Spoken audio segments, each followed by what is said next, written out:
Feeder অ্যাপ্লিকেশনের OTP আসে না, আমি 100% গ্যারান্টি দিলাম, আপনি যদি আজকে ভিডিওটি শেষ পর্যন্ত দেখেন মাত্র 1 মিনিটেই এই প্রবলেম সলভ করতে পারবেন 100% গ্যারান্টি সহ।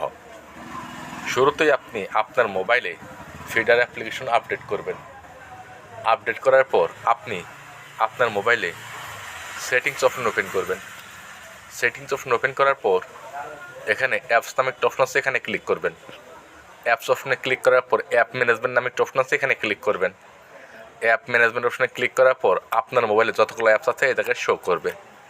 এখন উপর সার্চ অপশন আছে, এখানে আসবেন। আসার পর ফিডার লিখে সার্চ করবেন। আপনার সামনে ফিডার অ্যাপ্লিকেশন চালু হবে।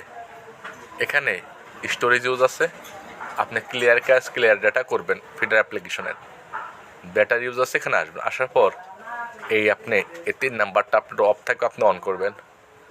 এখন আপনি পারমিশন আছে নোটিফিকেশন, এখানে আসবেন। সবগুলো নোটিফিকেশন আপনি দিয়ে দিবেন।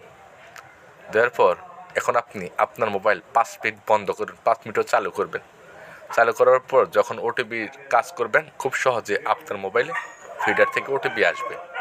আশা করি আজকে ভিডিও দেখে খুব সহজে শিখে গেছেন। যদি কোনো কারণে ওটিপি না আসে অবশ্যই ভিডিওতে কমেন্ট করবেন। ধন্যবাদ।